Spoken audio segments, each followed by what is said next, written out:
dàgbà pé a kì í ṣiṣẹ́ dànù wọn.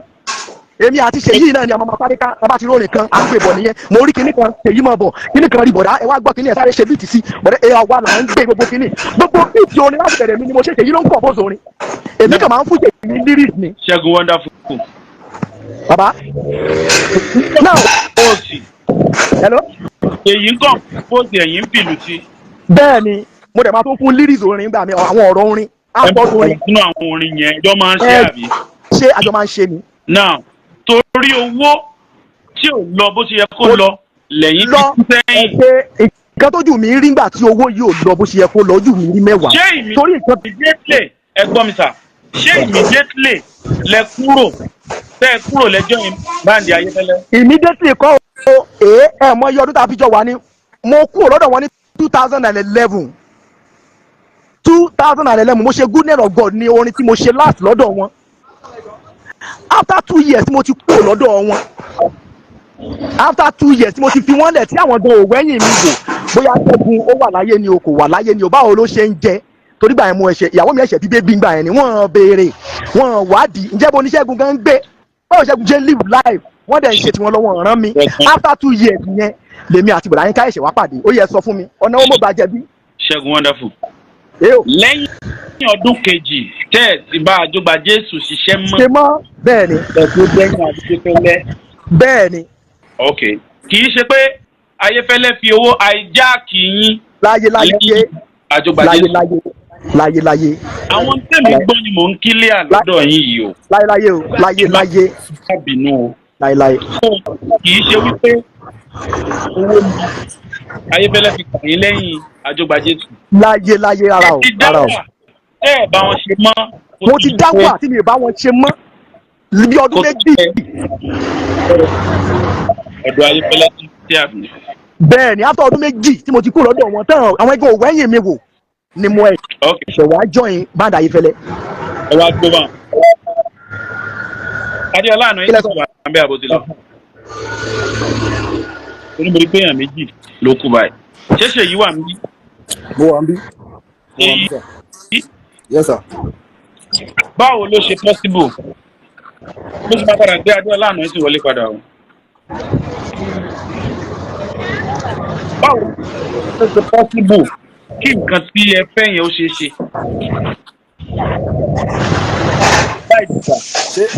Báwo ló ṣe possible?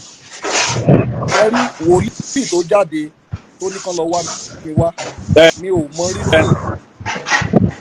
ó dàbẹ̀ ní kẹfẹ́ jẹ́ kí Adéọlá mi fún sọ̀rọ̀. Ok Adéọlá àná yìí sì. Ẹ kúrọ̀lẹ́ o. Ẹ káàbọ̀ fún mi dùn pẹ́ pa. Ṣé ẹ gbọ́ mi dáadáa? Kílíàlì. The little I can say about it, I have much to say, but let me just be brief about it. Nǹkan tí mo lè sọ ni pé nǹkan tí mo lè sọ tí mo mọ̀ tó dá mi lójú gbangba ni pé Seyi is the composer of every song you are hearing today. Because I started with them when I was 9 years old. Ẹni tó bá mọ̀ mí dáadáa wọ́n á mọ̀ pé mo kéré ńgbà tí mo ti tẹ̀lé wọn. Yes, a ṣe orin tá a ṣe ó pọ̀ kí winners tó gbé wa jáde. So I know Seyi to be a great composer láti kékeré ẹ̀ tá a ti ń lọ àwọn tó bá mọ̀ wá gbà yẹn àwa la máa ń gba first lórí òkè àgbélú. Seyi is the composer, nothing and nothing else. Ok ẹ̀yin náà wà mbẹ́ ńgbà náà. Bẹ́ẹ̀ ni sà. Ẹ lè sọ fún wa pé lóòótọ́ òdodo. Lóòótọ́ àti òdodo. Bẹ́ẹ̀ ni. Èyí ló ń kọ gbogbo orin yẹn. Bàbá jọ̀wọ́ òun ló compose ẹ̀ òun ló fẹ́ mi pé kémi ṣá live sí ẹ̀. Bẹ́ẹ̀ ni. Adéọlá àná yìí. Sáà.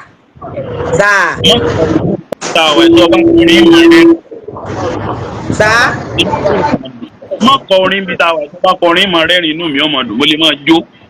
Ẹ mọ jó kí ló wá kàn mí inú tí ó kàn mí ẹ máa jó àdìtúkù. Tí mo rí mú bí ni pé.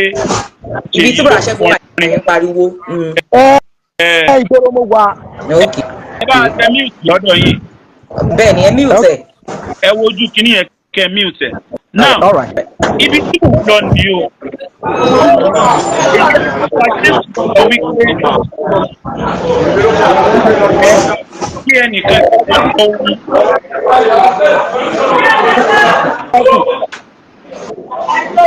Àbúrò pariwo tó mú jáde.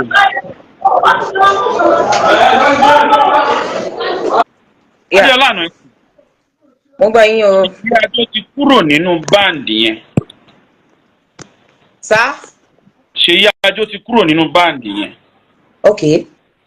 Nígbà wo? Ọmọ ìyá rẹ̀ ni ó líìdì báǹdì. Òun ló ń kọ̀m̀póòsì orin fún wọn. Ṣebí Ṣèyí Ajó sì wà ń bí? Mo wà ń bí sà. Bẹ́ẹ̀ni. Lẹ́yìn ìgbà tẹ́ ẹ kúrò nínú báǹdì yẹn ṣe é ti ń kọ̀m̀póòsì orin fún wọn. Ẹ mọ̀ pé ọmọ ìyá mi ni Bùrà Tọ́pẹ́. Mọ́mì wa ìyá tó bí wa ò ní máa wò kí wàhálà dé láyé. Wọ́n á wá lé ọ̀dọ̀ mi, wọ́n á wá bẹ̀ mí tó bá kan kàráǹgídá. Mọ́mì mi á máa fọwọ́ gbáyà pé ṣo mọ̀ pé ọmú àyà mi. Ọ̀rọ̀ tí mò ń sọ yìí ọdún kan wà tó jẹ́ pé àwọn adégbòdù ló wá bá mi. Adégbòdù wá bá ọ nílé. Wọ́n wá bẹ̀ mí ìgbà tí wọ́n fẹ́ ṣe powerful God mo yarí gbà yẹn mo ní mi ṣe. Tó fi di eléyìí wòmí ṣe láàánú tó rọgbọ́n orí mi ò gbé wòmí ṣe láàánú story of my life. Bọ̀dá Dayọ̀ ọwọ́ ẹ̀bà lára àwọn tó máa ń lùlù fún wa ní stúdíò ni Dayọ̀ Success máa ń jẹ́. Bọ̀dá Dayọ̀ yẹn ló pè mí àjọ pàdé níbì kan náà ń bẹ̀ mí pé Ṣèyí Ajó ṣó ò rí pé àwọn Tọ́pẹ́ ò relevant mọ́ ni kò sí bó ṣe fẹ́ jẹ́ ẹgbẹ́ ẹ̀ náà sì jẹ́. Ẹni sùúrù sà mo dẹ̀ lọ stúdíò ọ̀rọ̀ tí mò ń sọ yìí bọ́ọ̀ì tó ń pè ní Legend Studio ó lè jẹ́rìí sí mo ti parí ábọ̀mù Story of My Life kí n tó pe Bọ̀dá Tọ́pẹ́ rárá ìgbà yẹn Bọ̀dá Tọ́pẹ́ ti sick mo dẹ̀ sọ fún Bọ̀dá Tọ́pẹ́ mo ní Bọ̀dá Tọ́pẹ́ ábọ̀mù ti wà ńlẹ̀ o bọ̀dá mi dẹ̀ dì mọ́ mi ó ní kò sí anything tó lè fi ó ní wọ́n ń dàrin wa rú ni. Èmi ìwọ Ṣẹ́gun. Ẹjọ́ gbogbo ẹ̀yin tẹ́ ń pè mí ẹjọ́ ẹ má pè mí torí Ọlọ́run. Ẹjọ́ ẹ má pè nọ́mbà mi. Ó ní tó bá jẹ́ pé àyà ṣe bí òkú ọ̀run gbọ́ nǹkan tí mò ń sọ ìkó sùn. Ó ní tó bá jẹ́ pé èmi ìwọ àti Ṣẹ́gun lájọ ń ṣe kinní lọ. Ó ní kò bá ti rí bó ṣe rí. Ó ní owó pọ̀ lára mi. Mo dẹ̀ gbé Bùrà Tọ́pẹ́ lọ sí Legend Studio. Bùrà Tọ́pẹ́ gbọ́ wo mi ṣe láàánú tó rọgbọ́n orí mi ò gbé. Bùrà Tọ́pẹ́ sunkún fún 15 minutes. Ṣé ó ti yẹ yín? Ló fi ké wípé àṣeyí orin ti wà touching jù. Ìyẹn lórin tí mo ṣe fún wọn last. Ṣùgbọ́n látòrí powerful God ṣé ń gẹ́tì sí anything tó bá fẹ́ ṣe yàtọ̀ sáwọn iṣẹ́ tán lọ ṣe fáwọn Táyé currency ẹni iṣẹ́ tí Ajogbajesu bá ṣe lẹ́yìn mi àwọn orin tá a ti kọ tẹ́lẹ̀ náà máa ń kọ wọ́n ṣiṣẹ́ kan pẹ̀lú máa nǹkan Muslim MTN mi ìbá wọn dá sí yẹn torí gbogbo àwọn orin tá a ti kọ tẹ́lẹ̀ náà ló kó jọ síbẹ̀ wọ́n ṣiṣẹ́ kan pẹ̀lú Táyé currency gbogbo àwọn orin tá a ti kọ tẹ́lẹ̀ náà ló kó jọ síbẹ̀ àwọn iṣẹ́ tí mi ìbá wọn ṣe nìyẹn but when we are talking about album èmi ni màá ṣe ṣé ń gẹ́tì nísìn èmi yìí ni màá ṣe mo dẹ̀ tí mọ́mú wa bá dẹ̀ ti bẹ̀ mí tán bá ti bá mi sọ̀rọ̀ màá ní tọ̀ Tọ́pẹ́ mi torí nǹkan méjì ṣe gbogbo tí mò ń ṣe yìí ò torí tiyín ni. Nítorí Tọ́pẹ́ lẹ ṣe ń ṣe gbogbo nǹkan tẹ́ ń ṣe àbí. Torí Tọ́pẹ́ ni o. Now Tọ́pẹ́ ti wá kú báyìí.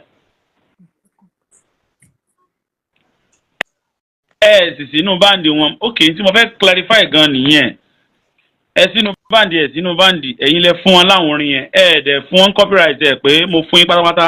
Bẹ́ẹ̀ni àtọ kò sí agreement kankan láàrin wa.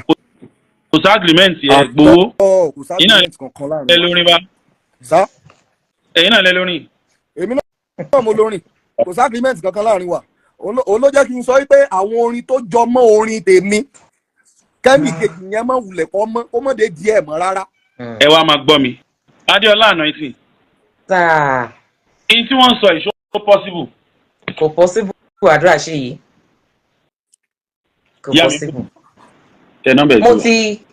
Mo ti sọ ọ̀rọ̀ yìí because ṣe rí ọ̀rọ̀ yìí kò yẹ kó dé level tó dé yìí Ọlọ́run jọ kó gbọ́n wa kò dẹ̀ ń ṣe pé Ṣèyí jẹ́ oníjàgídíjàgan neither Brajide àbí Wonderfull àbí anybody of us ṣùgbọ́n ibi tó bá yẹ ká pè ní orí ẹnìkan kì í fi tẹ̀lé ṣe understand. tẹ nọ́mbà yìí. Gbogbo fẹ́ dá sí ọ̀rọ̀ yìí, gbogbo ẹni tó fẹ́ dá sọ̀rọ̀ yìí, màá gbà àwọn èèyàn méjì mẹ́ta láàyè láti pè wọlé. Nọ́mbà tẹ máa pè sí ní 080 66 86 11 22 66 86 11 22 66 86 11 22 080 66 86 11 22. Ẹ lè pè sórí ẹ̀ máa gbé gbogbo èèyàn máa gbọ́ nǹkan tẹ́ bá fẹ́ sọ. Ẹ máa gbọ́ mi o. Ṣé orin tí wọ́n ń kọ ìfẹ́ ìsọ yìí ṣé wọ́n ti rẹ́gísítà ẹ̀ pẹ̀lú copyright? Ṣe rí kókó ni pé BC Voice International ló lórin. BC Voice International lẹ ṣe orin fún? Because àwọn ló ní copyright ẹ̀mẹ̀ pé láyé ìgbà yẹn ayé promoter àwọn la ṣe album fún òun dẹ̀ ló ń promote ẹ̀. So BC Voice International ló lórin. When we are talking about composition ṣé ń get nsìn àwa làwa kan sọ pé orin lágbájá ló ní.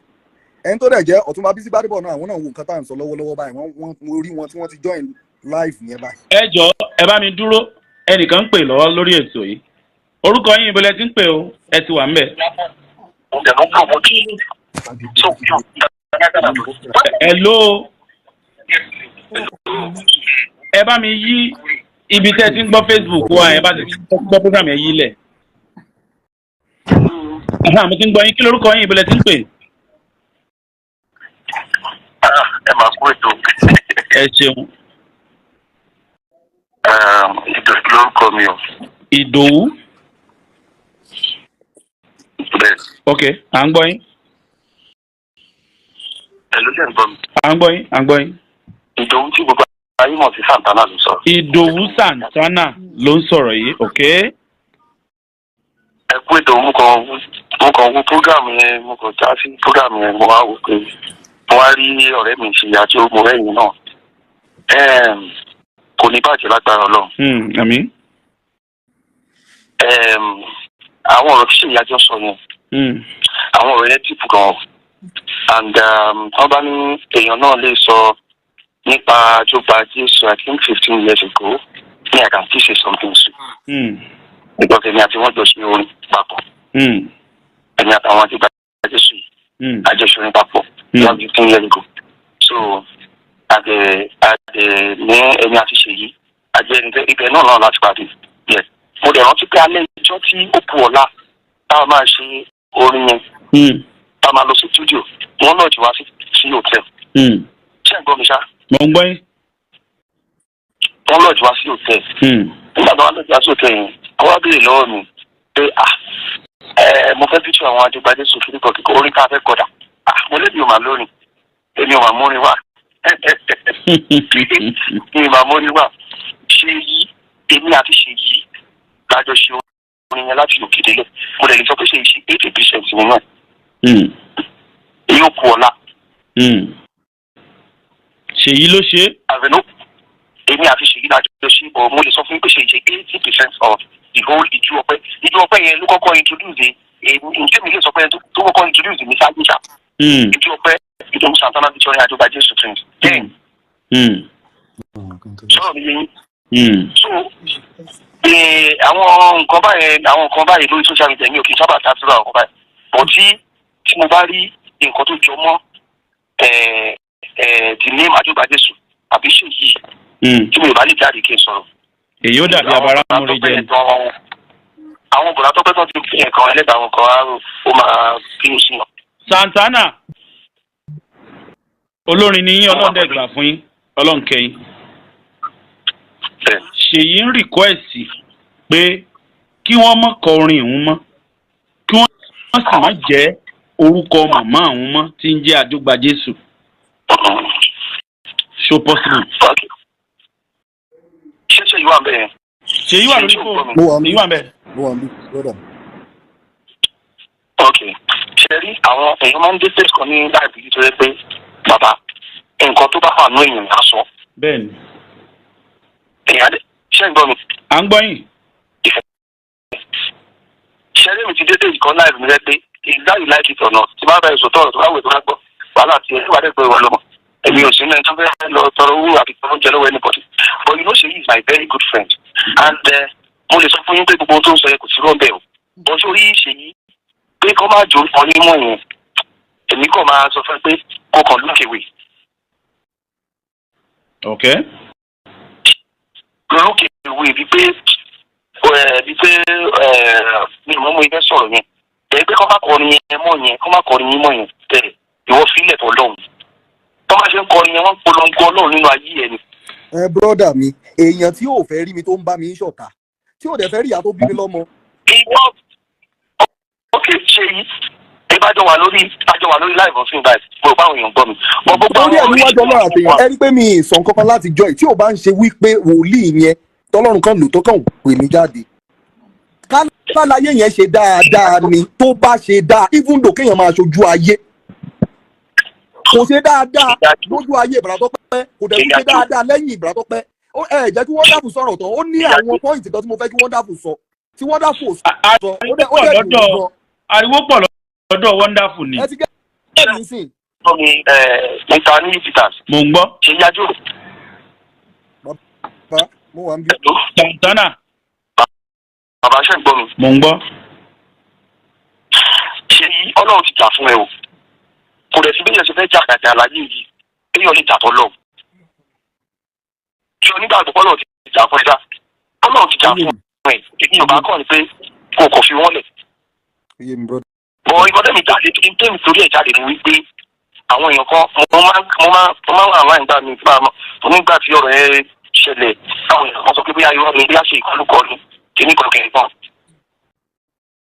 irọ́ tó jìnnà sóòótọ́ nìyẹn Ṣèyí ló ń kọ most orin wọn nígbà tá à ń ṣe àdúgbà tí mo ní àṣejù ọpẹ́ yẹn nílò àfẹ́ studio that should be around 2010 or 2011 if I'm not mistaken.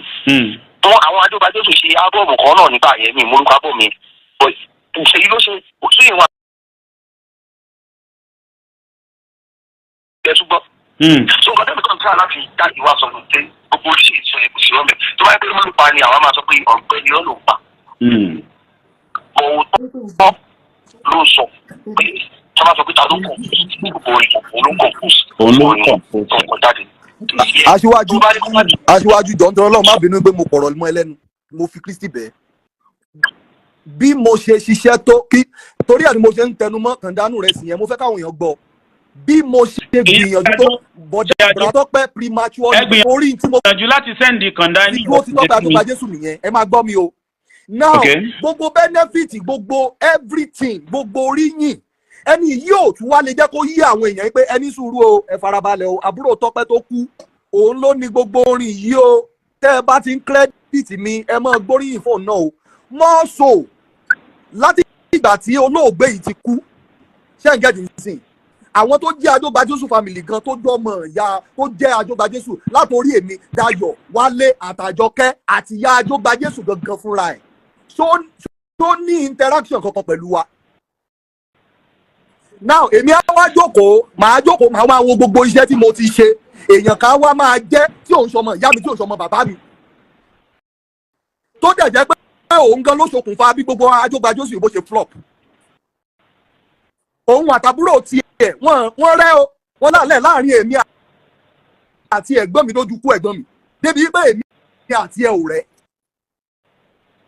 ìyàwó Ìbàràtọ́pẹ́ wọ́n fa wàhálà kan lọ́jọ́ kan ìyẹn mọ́ mi Sandra wọ́n láti confront ọkọ ẹ̀ pé Tọ́pẹ́ kí ló dé tó jẹ́ pé ìwọ gbogbo nǹkan tó bá ti sọ fún ẹ nípa àbúrò ẹ òun ló máa ń take up ẹni yìí òun àtàbúrò tiẹ̀ wọ́n rẹ̀ náà kí ni reason tó jẹ́ pé wọ́n á máa kọ́ ìwọ sí àbúrò tiẹ̀ ní ìwà jèrè ẹ̀gbọ́n yẹn tẹ́gbọ́n yẹn fi kú ó wá kú tán ẹ wá abandon òkú fún mi àbí ṣé wọ́n dá sí nǹkan kan nígbà tí gbogbo ìgbà tí Tọ́pẹ́ Ajogbajesu tó dá sí anything ni kò lọ 3 hours pẹ̀lú wa lọ́yọ̀ọ́ lọ́dọ̀ Ajogbajesu tó fi lọ náà gbogbo everything tí mo ṣe gbogbo arrangement bẹ́ẹ̀rì Ìbàràtọ́pẹ́ everything kò sẹ́ni ọ̀gá tó bá mi dá sí náà èmi nìkan ni àwọn Adégbòdù ló mú mi lọ bá Ibrahim káyé fẹ́lẹ́ pé àgbọn kan gbọ́dọ̀ ṣòkú Ìbàràtọ́pẹ́ just anyhow like that wọ́n fọ́ọ̀sì ẹ̀wà bẹ́ẹ̀ ni. now ìyín tí mo fi sọ pé kó mọ̀ kọrin wa mọ́ nìyẹn kó mọ̀ kọrin yẹn mọ́ kó dẹ̀ mọ̀ jòrúkọ yẹn mọ́ so far mi ìgbà kankan lórí ẹ̀ náà tó bá dàbẹ̀ ni pé mo parọ́ bàbá confrontably ẹ jẹ́ kó jáde kó wá confront mi ẹ confront mi. jẹ́ kí n gbọ́ Santana bí n bá ti parọ́ ẹ pé kó dúró báyìí kí Segun Wonderfull dúró báyìí àwọn tó jẹ́ Ajogbajesu kí gbogbo wọn dúró báyìí kí Ajogbajesu dúró báyìí kí everybody dúró kó wá defend gbogbo nǹkan tí mo sọ yìí. mo ti àtẹ̀tẹ̀ sí. Hello. àgbọ̀yìn báyìí. ẹ jọ̀ọ́ dúró ẹ jọ̀ọ́ Ṣẹ́gun Wonderfull ẹ jọ̀ọ́ ẹ bá mi pe nọ́mbà yìí 08066861122 08066861122. mo fẹ́ kí gbogbo àwọn èèyàn tó ń gbọ́ wa wọ́n mọ̀ wípé àìmọye ọ̀rọ̀ láti pa náà lábẹ́ aṣọ. ọ̀rọ̀ kan ṣẹlẹ̀ lẹ́nu ọjọ́ mẹ́ta ẹ̀ ẹnìkan kan orin mi ni wọ́n kọ́ kinníkan àgbé tàbá ìyá parí rẹ̀ ni o. ẹni tí ń pariwo pò ń lórin kan kọ́ ló lórin àpaná rẹ̀ mọ́lẹ̀ ni torí kò kí ń ṣe gbogbo nǹkan ló yẹ ká máa gbé bọ́ síta. tí mo bá láǹfààní ẹ̀ tí bọ̀dà Jídé bá jẹ́ ká sọ̀rọ̀ because I chatted him he did not reply me. tí bọ̀dà Jídé bá jẹ́ ká sọ̀rọ̀ màá gbé àwọn náà wá sórí live báyìí tí wọ́n bá jẹ́ ká sọ̀rọ̀ tí wọ́n bá gbà kí n gbé wọn wá live kan sọ̀rọ̀ màá gbé wọn wá. I'm not biased in any way with anybody. in tí ò yé mi ni mò ń try láti clarify. I don't want to do this. mi ò fẹ́ ṣe é ṣùgbọ́n wọ́n pè mí àwọn tí wọ́n tún lágbára jù mí lọ tún pè mí níyì gbé Ṣèyí sórí live video. mo yẹ sọ pé mò ń sùn mò ń try láti rest ojú oorun ni mo ti gba kọ́ọ̀tù yẹn láàárọ̀ gbé Ṣèyí sórí live video torí àwọn ọ̀rọ̀ kan ti lọ lẹ́yìn pé níyì kí n tẹ kí n kìnnìkan àwọn èèyàn kan dẹ̀ wà tán bá wa sọ̀rọ̀ tá a bá gbọ́ tẹ́ ẹ bá padà gbọ́ pé lágbájá bá wa sọ̀rọ̀ lórí ọ̀rọ̀ yìí tá a ṣe ẹ sọ fún àṣẹ dáadáa torí ẹ̀ la fi ń ṣe nǹkan tá à ń ṣe yìí ká dẹ̀ clarify ẹ̀ Ṣèyí lòun ò fẹ́ kí Santana ti wà ń bí Adéọlá àná ẹ̀sìn torí Ọlọ́run send the request mo ti ń gbìyànjú àti ṣe kò lọ and this was the reason why I did not use my iPhone Adéọlá àná ẹ̀sìn torí Ọlọ́run please I'm waiting for it. ní Peter ṣe wà pa ẹkú ṣe. mo tún gbọ́ tẹ́nìkan sọ pé Adéwálé Ajogbajesu ìsì àtà níjẹ́ bẹ́ẹ̀. ẹni tó bí kọ́ tó bí mi nìyẹn. olóúnjẹ Adéwálé Ajogbajesu. bẹ́ẹ̀ni. ok lẹ́yìn ìbúra tó òun ló kàn. bàbá ṣé ń gbọ́ mi. mo ń gbọ́. ẹ rí ọ̀rọ̀ Ajogbajesu. wọ́n sọ pé àwọn tó sì lè sọ ń pa ẹ̀. èmi Santana mo ṣì wà lára àwọn tó sì lè sọ díẹ̀ ń pa ẹ̀. ok. èyí ló wà níbí ọ̀rẹ́ mi ni a rẹ̀ ti jọ wà tipẹ́ náà.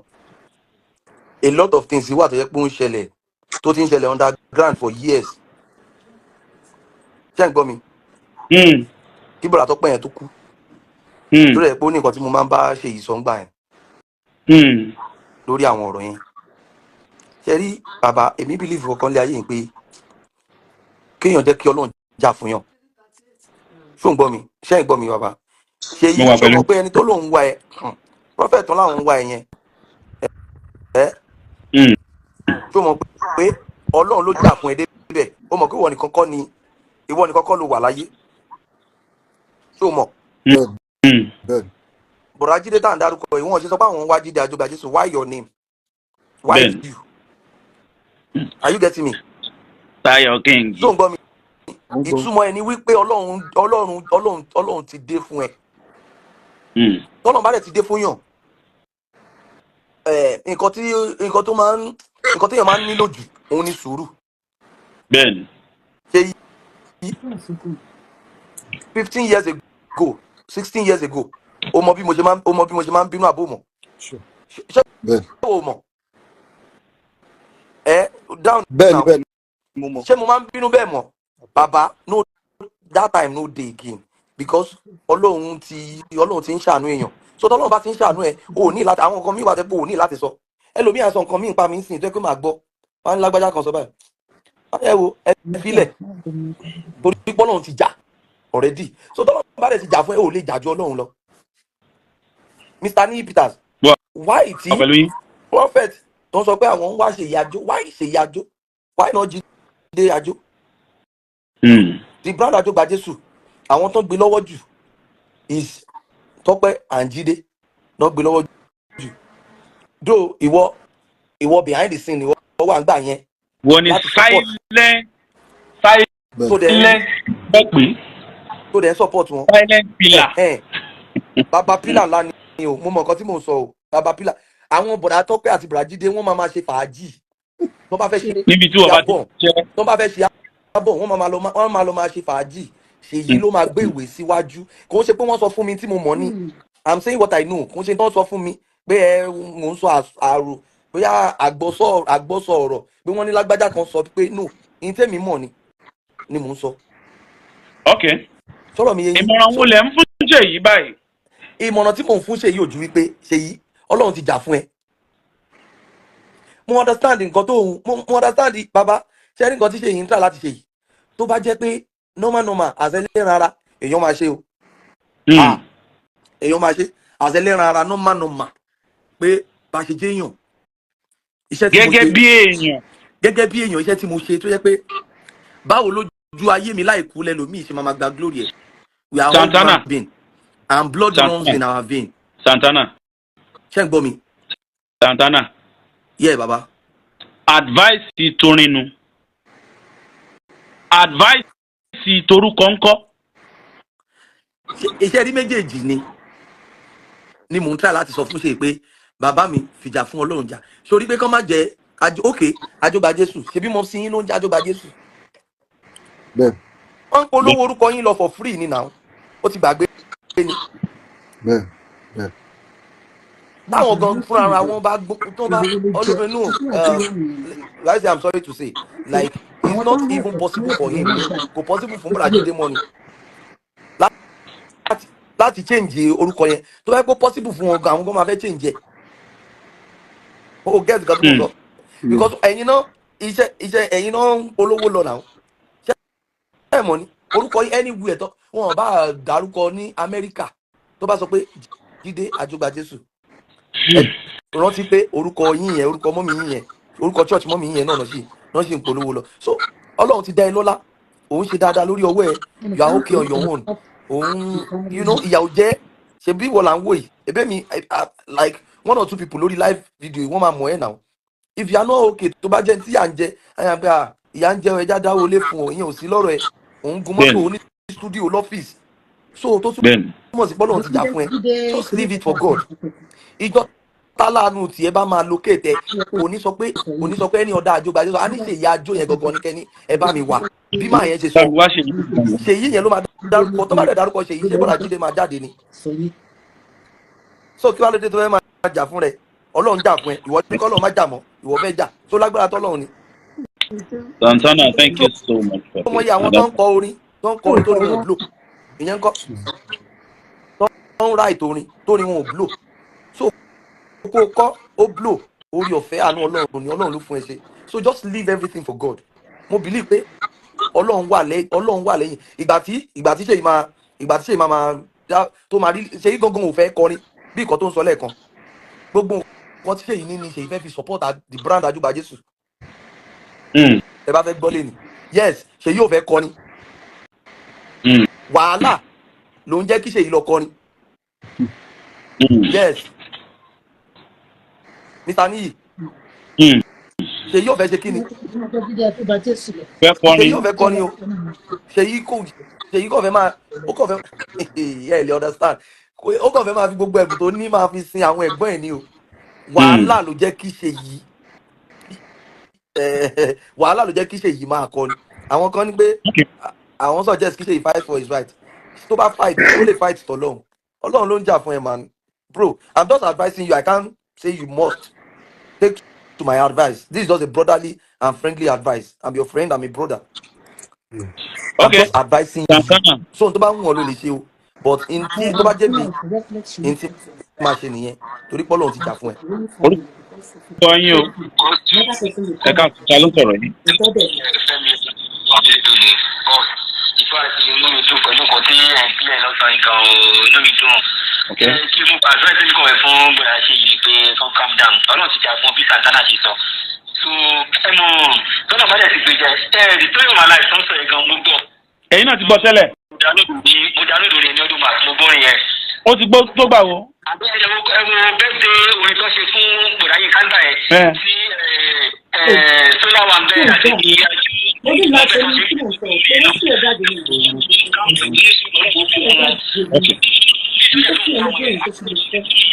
So lákòókò ẹ̀dá bá dẹ̀ ti tó kò sí nǹkan sáyẹn lè ṣe sí. So that's just it. Don't calm down. Ẹ ṣé. Ẹ dẹ̀gbà náà ká máa gbàdúrà. Ẹ ṣé. So nǹkan jọ kan torí Ọlọ́run. So nǹkan wọn tó ti sọ̀kù ní wọn kùkùn lágbára Ọlọ́run. Àti ìṣe ọ̀rọ̀ Wonderfull yẹn kọ́nà máa darí sí wa ni o.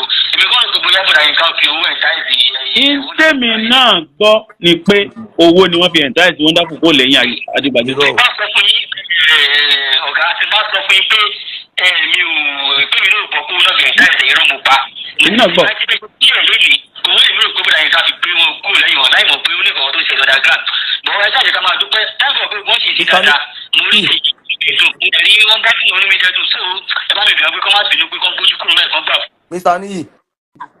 Mo wà pẹ̀lú yín. Ajogbajesu máa ń fẹ́lẹ̀ òfowó ẹ̀ntáìsì Wonderfull. Wonderfull ti kúrò like Wonderfull fúnra rẹ̀ ló kílẹ̀. Yeah, ìgbà tá a ṣe jó ọpẹ́ Wonderfull ló ṣe ọ́díò. Ṣé tó rántí? Bẹ́ẹ̀ni.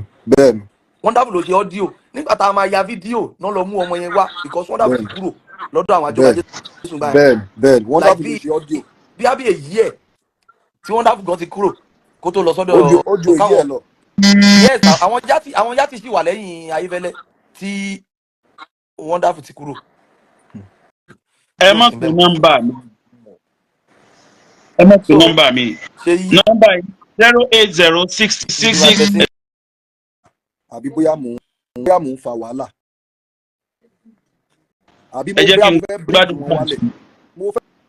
Mo fẹ́ kí àwọn èèyàn put ara wọn sínú shoe mi o. Kì í ṣe pé bóyá mo fẹ́ bring wọn wálẹ̀. Okay fine. Ẹ jẹ́ n bẹ̀rẹ̀ látòrí ẹni tó jẹ́ ẹ̀gbọ́n mi tí mo ti torí ẹ̀ ṣe gbogbo kinní fún ìdìdí ẹ̀. Torí wípé mọ́mú wa máa ń tẹnu mọ́ pé premature ni. Ṣé ń get it sí? Mo lose there along the line. Ajogbajesu tá à ń sọ̀rọ̀ ń pa ẹ̀ yìí. Ṣé ń get it sí? Àti bí ìgbà téèyàn ti lose orúkọ yẹn sọ́wọ́ ẹlòmíì. Gbogbo tó jẹ́ iṣẹ́ mi tí mo fàárọ̀ ọjọ́ mi ṣe ọ̀nì náà ṣé mi lóhùn tí mo lè fi kọrin ni. Ṣé ohun ni mi ní tí mo lè fi kọrin àbí? Mo ní ohun tí mo lè fi kọrin. Ìgbà tó wà lọ́dọ̀ bí voice fẹ́ gbé jáde kò rí àwọn. Segun Wonderfull, please send request. Apostle, èmi ni Bisi voice fẹ́ gbé jáde kò kí ń ṣe àwọn. Torí Bisi voice bẹ́ẹ̀ ni mo sọ fún yín. Ó ní mo fi sọ pé ọlọ́gbọ́n kan dánú rẹ̀ sí dáadáa. Èmi ni Bisi voice fẹ́ gbé jáde ó ní mo ní ohùn jù wọ́n lọ. Èmi ni mo yarí. Mo láwọn ẹlẹ́rìí tó pọ̀. Ọ̀rọ̀ tí mo sọ ẹ̀bọ̀rá Ṣẹ́gun Adéwọlé kòkòrò àjọ wọn Bisi voice ń gbà ẹni. Please, Seyi Ajo, please hold on. Wọ́n lè jẹ́rìí sí ìgbà tí mo ń sọ yìí. Seyi Ajo, please hold on. 08066861112. Please, ẹ má pè nọ́mbà mi tẹ́ ẹ mọ̀ ẹ má pè. Nọ́mbà yìí ni kẹ́ ẹ má pè. 66861112. Please, Seyi Ajo. Yes sir. Kí ìgbà tó sọ tán sì tuntun sọ. Bẹ́ẹ̀ ni mo sọ. Ìgbà táwọn ọmọ meet Bisi voice dúró ń do yín pé ẹ ṣe jẹ́ kọ́ ọmọ yìí lead tá a kóra wa lọ nígbà yẹn tí bàbá wà ní Sango tán wà ní 3-story building. Kí wá ló ṣẹlẹ̀ tí Bisi voice ò fi gbé wọ tó fi jẹ́ pé ẹ̀gbọ́n rẹ̀ ló gbé. Bẹ́ẹ̀ ni èmi ni mo lọ bá bàbá lẹ́yìn wípé ó máa rí bákan kan jọ Bisi voice dẹ̀ kúrò lórí ẹ̀. Bàbá bá ní orí ọ̀fẹ́ tán bá ń wo láìfù yìí kán máa wò mo fẹ́ kán ṣẹlẹ́rìí ọ̀rọ̀ tí mo sọ yìí wọ́n dẹ̀ kúrò lórí ẹ̀ straight away. Ẹ̀yìn ìgbà yẹn Bisi voice pè mí tí n bá ti parọ́ kẹ́lẹ́dà àbúrà tó pẹ́ fìyà jẹ mí lọ́rùn. Bisi voice pè mí ó ní in tí mo fi lọ yìí ó dẹ̀ máa padà dùn ẹ́ lọ́jọ́ iwájú o. Tí n bá parọ́ kẹ́lẹ́dà gbogbo wọn fìyà jẹ mí àtẹ́lẹ́dà àbúrà jíde fúnra ẹ̀. Ó ní ó dẹ̀ máa dùn ẹ́ lọ́jọ́ iwájú o in tí mo fi lọ. Lẹ́yìn ìgbà yẹn Bisi voice tó bá padà búùkù section fún mi. Lẹ́yìn ìgbà tá a ṣe ẹgbẹ́ akọrin tán ìgbà yẹn ni wọ́n gbé Ṣeun favour dé mi ì lè gbàgbé April 9 ni wọ́n búùkù sí latex pé kí n fi lọ record all because of àwọn ẹ̀gbọ́n mi náà mi ò ṣiṣẹ́ yẹn dọ̀la mo fi lọ mọ́mì wa ní pé má ṣe o. Mọ́mì yín ló ní kẹ́ ẹ má gba ọ́fà tí Bisi voice ti fún yín. Yóò fọ́ ọtí ní èsì. Èyí tá a tún gbọ́ ìtúlẹ̀ o. Mọ́mù wa ló ní kí n má ṣe. Pé kí n má ṣe o. Mo dẹ̀ kúrò lórí ẹ̀. ọ̀rọ̀ tí mo sọ fún yín Ṣẹ́gun Wonderfull mọ̀ nípa ẹ̀ because Ṣèyí mo padà pé Ṣẹ́gun Wonderfull mo ní bùrà Ṣẹ́gun mo ní nǹkan báyìí máa ni wọ́n fi lọ mí bùrà Ṣẹ́gun ní à pé ṣé o mọ̀ pé tó bá ti lọ ṣe bí ìgbà tó o mọ̀ pé o ò ní ráyè àwọn tó pẹ́ mọ́ bí ìgbà tó ti flop gbogbo everything. So bíi pé èèyàn fara ẹ̀ lẹ̀ fáwọn tó pẹ́ gan ló ṣẹlẹ̀. Bẹ́ẹ̀ni ó ní tẹ́ bá gbọ́ orin kan dánú rẹ̀ sì yẹn Busy Boys ni mo rí fàásì níbẹ̀ bí oníbodè bá yẹ wọn wò àbúrò ló lè wọlé àwọn ẹ̀gbọ́n ẹ̀ dórí kò dé wọ́n bá ń wojú ara wọn ojú àbúrò kò gbá ó pọ̀ níbodè tòmí lé lójú ó ní ẹ jọ̀wọ́ oníbodè ẹ̀ bá wà wọ́n gbọ́dá sí nǹkan tí mo tó ló fi dàbí ẹni pé nínú stúdíò yẹn tẹkuntẹkun ni mo fi ń kọrin yẹn nínú stúdíò torí n tó wà ní tó dùn mí tó dùn ẹlẹ́dàá mi ẹ wá wò ń sìn ìjọ tí ẹ̀yìn ìgbà tèmi àti Busy Boys padà ríra wọ́n padà sọ fún mi pé Ṣèyí mo sọ fún ẹ lọ́dún náà mo ló máa dùn ẹ mo ní ẹkún ọjọ́ iwájú ló máa jẹ́ fún ẹ ṣé kò padà jẹ́kún ọjọ́ iwájú fún ẹ ń sìn. Ṣèyí Ajó. mo ń bọ̀ bàbá ìgbà tí wọ́n lọ sọ́dọ̀ Báyọ̀wá wọ́n rọ́ nǹkan lọ́dọ̀ Báyọ̀wá bọ̀dá Àsùnmọ́ ló sọ fún bàbá wípé wọ́n ní àbúrò kan Ṣèyí Ajogbajesu ló ń jẹ́ bàbá dẹ̀ sọ fún wọn pé kán má pè mí bàbá ní pé ẹ fún mi ní nọ́mbà Ṣèyí Ajogbajesu mi ì lè gbàgbé ńgbà yẹn ayé multilinks ni bàbá Báyọ̀wá dẹ̀ fi multilinks pè mí mo wà nínú ilé mò ń sùn lọ́wọ́ bàbá ní Báyọ̀wá international ló sọ̀rọ̀ mo sáré fò dìde wọ́n ní mo fẹ́ kó wá bá mi lẹ́kọ̀ọ́ báyìí because bàbá mọ̀ pé nǹkan ti ń ṣẹlẹ̀ díẹ̀ láàrin wa ń gbà yẹn torí ń gbà yẹn èmi àti wọn àti ń sọ̀rọ̀ ń gbà yẹn. ìgbà tí mo wá sọ fún bàbá Báyọ̀wá mo ní bàbá kò sówó lọ́wọ́ mi bàbá ní kò ṣe ní sówó lọ́wọ́ ẹ̀yin odidi star mo ní àwa kọ́ ni star àwọn tó jẹ́ star náà ló wà lọ́dọ̀ yín yẹn àwa ń ti wá 500 làwọn máa ń gbà lówó pé a bá lọ concert a bá lọ everything 500 wọ́n fún wa wọ́n mọ̀ sọ fẹ́ gbọ́n mi ní pé mọ̀ jẹ́ ká fowó fẹ̀ wọ́n lẹ́nu.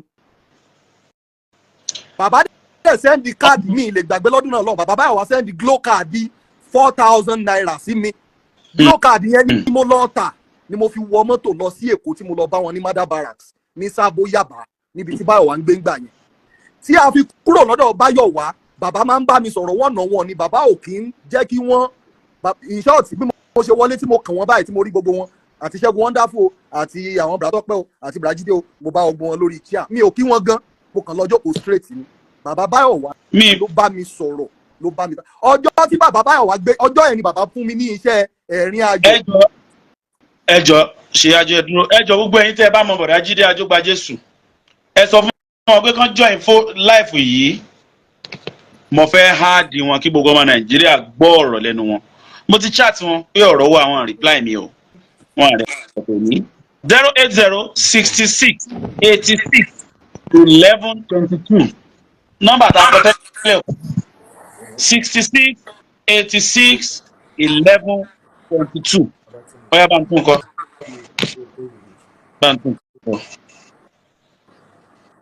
Ṣèyí Ajó. ń dá ẹ lóhùn sà. mọ̀ ń gbọ́.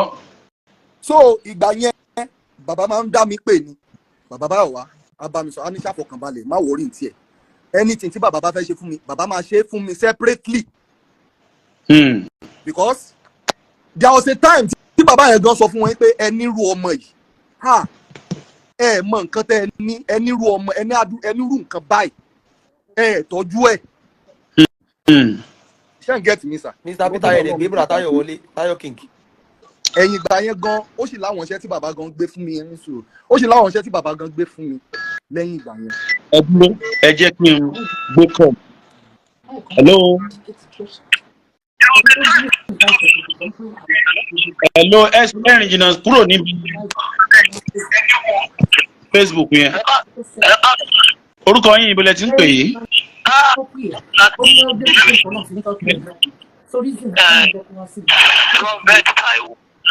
ọlọ́pàá tó di wòlíì. Yes, sir. bóò ni ẹkújọ́ mẹ́ta. wòlíì Táíwò. Yes, sir. ìránṣẹ́ Ọlọ́run ní. ọ̀rọ̀ tó wà nílẹ̀. àgbàkìdẹ̀ ń wà lọ́jà kórí ọmọ tuntun wọ́. mo ń gbọ́. mo sọ wà ní inú rẹ̀ láti kékeré. sọ ẹ mọ̀ wọ́n. mo ṣe máníjà àwọn gan rí ta máa ń kó ẹ́ńjìn lówó dé sí ilé sọ. àwọn àjọ ṣe kékeré àjọ dàgbà lọ́yọ̀ọ́. gbogbo nǹkan tí Ṣèyí sọ èso òótọ́ ni. ṣe rí pé àwọn ní àtàkì wà lọ́yà kò fún wọn dánwò ló sọ ṣé ẹ rí tèmi tèmi fẹ́ sọ ní pé kí Ṣẹ́gun bá bínú ó ti pè náà lánàá o ọjọ́ pé ṣe bá fi Ọlọ́run ti gbéga mo wà pẹ̀lú yín gbogbo ọmọ Nàìjíríà ló ń gbọ́ yín. More than that, Jide also is a brother. Okay. Jide is a brother to do a lot. I won't deny that. Ọlọ́run ti gbé Ṣèyí ká ó ti di àwọ̀. Òdìrà àwọn ọmọ ilé àwọn dáhùn yẹn o. Ọjọ́ kó bí àti ẹ̀ yóò dùn yàn gẹ́gẹ́ tí sàgbára ìsọ̀lẹ̀ ẹ̀sẹ̀ yẹn ó máa dùn yàn gẹ́gẹ́ yẹn ní ara o. Ṣùgbọ́n nínú theology sábà lọ ọkọ̀ wa ní ìyànká pé Mr. Flex ní ara. Nígbà míì, a nílò láti fọgbọ́n nǹkan kọ̀ọ̀kan. Ṣẹ́gbọ́n mi sọ, a nílò láti fọgbọ́n nǹkan kọ̀ọ̀kan. Èdè yóò máa jẹ́ orúkọ yẹn ò lè parẹ́. Ó dẹ́ tó kò sẹ́ni tí ọmọ wípé Jídé ìṣọmọ ìyá Ajogbajesu.